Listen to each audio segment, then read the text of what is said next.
Okay, so number 16, wrong mindsets people have about sex is that sex with one partner will become boring. Sex with one partner will become boring. Now, there's a mindset going out there that makes people feel that they need to have side chicks, they need to have babes, they need to continue switching sexual partners. Now, again, like I said, some of us are trained in this thing. Sexologists will let you know that there's scientific proof that people actually start having great sex from their 50s, that people in their 50s have better sex than every other person. Scientific fact, statistically proven. They said that having sex with one person over a long period of time, especially when both of you love each other, is more likely to lead to greater sex than the just changing sexual partners left and right. So that's important. Because people feel, after 3 years or so in the marriage, it becomes boring with my wife. Yes, that happens. When you sleep with your one partner for 2-3 years, there's a chance of that boredom. All right, they call it habitualization or something. I can't pronounce it well. Habitualization. Basically, everything becomes like a habit. So you already know how everything will feel. You already know what we're going to do. You already know this is what we do every night. So it can get boring. However, what they found out is that if you can both, number one, have a good love relationship, that means actually like each other and have a real friendship, a real relationship, and keep spicing things up, you'll find out that you would eventually evolve into healthier sex, because they found out that when you have sex with somebody you really love continuously, it becomes more interesting than just changing sexual partners. Because those people just change sexual partners, they are trying to limit sex to just a physical act. And sex is not just a physical act. There's the emotional, there's the mental. All those connections matter. So intimacy, real intimacy, is not just physical intimacy. All right, so it's a wrong mindset to think that sex will be boring with one partner 10 years, 20 years. No, if you guys love each other and you're working on your relationship, you really spend time together to know and love each other, the sex will get interesting over time. All right. Another wrong mindset people have is that talking during sex is bad. That means having vocals during sex. Some people think when you're having sex, you'll be solemn and silent. You can't laugh, you can't talk, you can't make sounds. No, everything works better with audio. I'll say that again. Everything works better with what? Audio. Go and watch a movie, a horror movie, remove sound. You see that you won't be scared. You wonder, why are they jumping about? Why are they scared?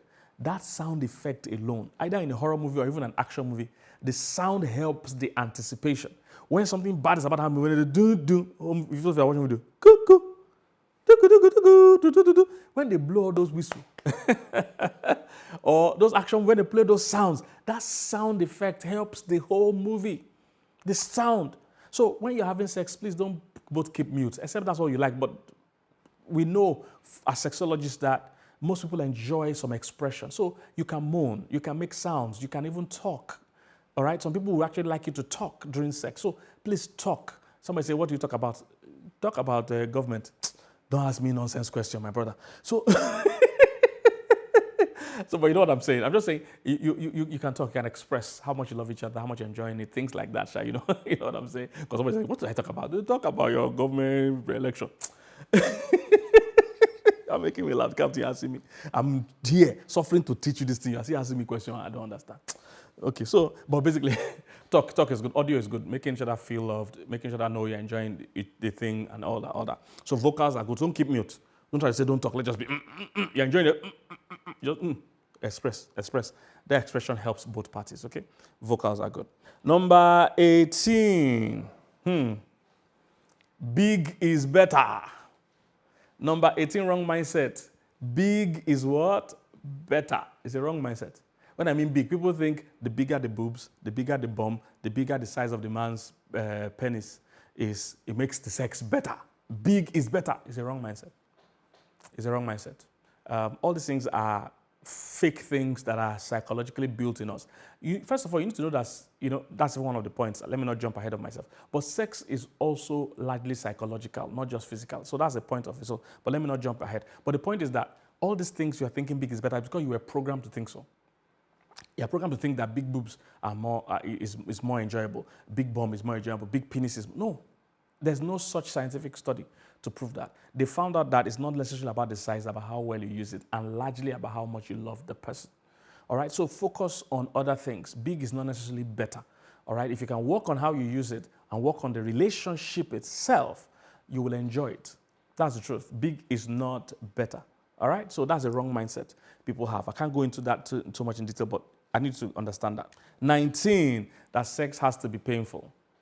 Sex is painful. Wrong mindset. Especially virgins and people that have not so experienced sexually have this mindset that sex must be painful. If you are experiencing pain during sex, then you need to see a doctor, or you can reach out to us, see and talk to any of our sexologists. It's not normal for sex to be painful. Sex is not painful. The way our private parts are created, they are meant to adjust to sex. A woman's private part expands as much as necessary to be able to have, receive a man's sexual organ. All right, it's not supposed to be painful at all. It's supposed to be smooth, even though there's some friction, which brings the pleasure, but that's the pleasurable friction, not painful.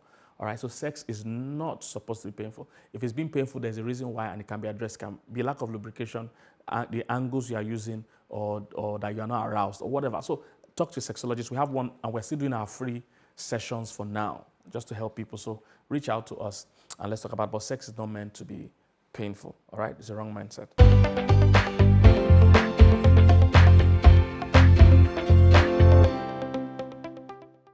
Number 20, pornography will help sex. Pornography can spice up our sex life. That is a big lie. Pornography does not help sex. If anything, pornography destroys real intimacy. All right, pornography doesn't help sex. So please don't fall into the trap of watching pornography. You are trying to build love out of lust. You're trying to build love out of lust. And please remember, pornography is acted, it's not real. Just like with the cameramen here today and there's crew here today. That's how those guys do those things. It's all acted, it's all played. Even the people having sex are not enjoying it. They are working. They are not enjoying it at all. They have taken drugs and all that to do that. They are putting on a show. So that is all fake. You can't build real intimacy out of something that fake. And you are building images, and you are training your mind to lust after a different person from your partner. A time will come you will not be able to be aroused with your partner because your images, you have created pathways in your brain that are used to certain images. So it's dangerous. Pornography actually have an adverse effect on sex. Now, scientifically, they found that, yes, at the beginning, it will seem like it has spiced up your sex life, yes. They say within the first few times, it will look like it's helping, but it will have a negative effect on the long run. It's like drugs. Drugs definitely take you high, but what you need to know is that the higher it takes you, the lower it is when you fall. This is why people get addicted to drugs. There's no good ending on that pathway to drugs. There's no good, because what happens is that you are getting high.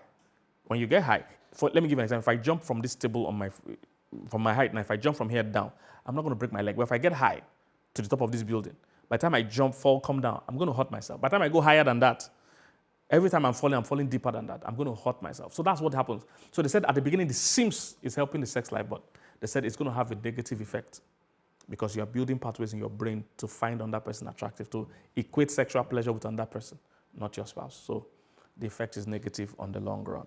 All right.